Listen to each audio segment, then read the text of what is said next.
I had like one big event in my childhood, and it wasn't even bad. I became deaf in my left ear when I was 8 years old.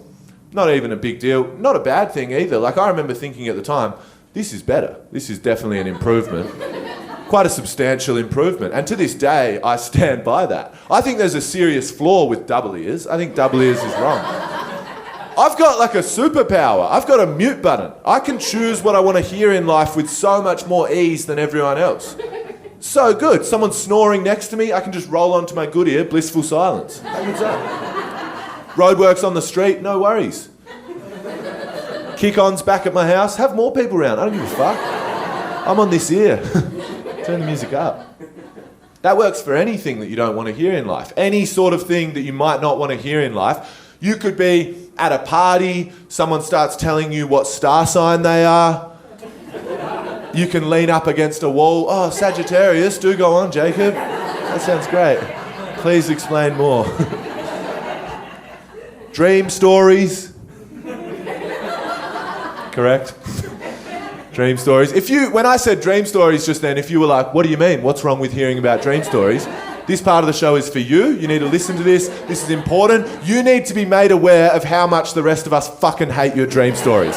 Stop telling us your dream stories. For the rest of us, the worst sentence in the English language is, guess what happened in my dream last night? It fills us all with dread. How narcissistic that you assume we're going to be so keen to hear what took place in your subconscious while you were sleeping that we're going to guess, that we're going to not even listen to the story, we're going to jump in with a guess. Can I guess? Can I jump in with a guess? Oh my God, I've got a few things in mind, but I'm going to go with, at the last minute, you were in the woods and then a teacher from your primary school came in. Fuck! What an ending, what a climax. It's like a movie that got written and then they were like, let's never make it, it's shit. It didn't happen. Don't tell me about something that never happened. I have a theory, I think that skydiving stories are the only stories as bad as dream stories. Like, if you've been skydiving, well done. I'm sure it was very exhilarating, very exciting, but we don't care because we all know like 7 or 8 people that have been skydiving, right? So we've heard that story 7 or 8 times. And that story is the exact same every time you hear it. It has to be, because there's so many safety procedures that have to be meticulously followed. There's no room for any difference within that story. We all know the skydiving story. It's the same every time. We got there, the plane was flying up. As the plane was leveling out, I did have a moment where I was like, oh my God. Oh my God, can I do this? Like, I thought I could, but now that I'm here, I don't know. I'm not so sure. But the instructor, John, he was great. He looked at me, he said, Jess, you've got this, babe. He grabbed me. We just jumped out. It sounds crazy, but he was like, we're just doing it. He didn't even wait for me to like chime in. So we just jumped. And then that feeling when you're falling, holy shit. So hard to describe. It's just so hard to describe it back, especially because you haven't done it. It's just so hard to describe it back. But it's like, you know in your logical brain, I've got a parachute, there's systems in place, I'm going to be okay. But there is another part of your brain that's like, oh my God, I might die. Like, I could die. I wish you had.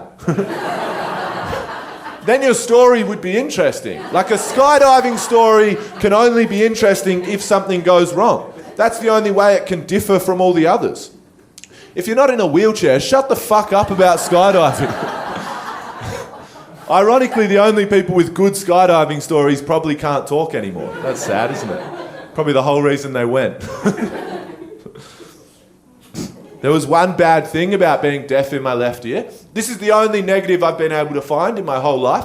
When I was about 10 years old, this is the only bad thing about being deaf in my left ear. When I was about 10 years old, I got an iPod for my birthday, and I didn't realise at the time that headphones don't distribute equal parts of the song through each headphone.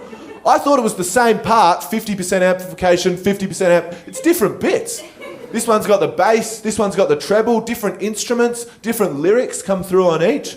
I was just walking around listening to my iPod. Honestly, for the first 10 years of me hearing it, I only heard the high parts in Bohemian Rhapsody. And everyone's like, yeah, it's the greatest song of all time. I'm like, yeah, but there's a lot of gaps. Like, Galileo, and then put something after that, surely. Stupid. I'm just a poor boy, nobody loves me. I never even knew that he was from a poor family. Just ask your family for some cash, Fred. They've got money as far as I know.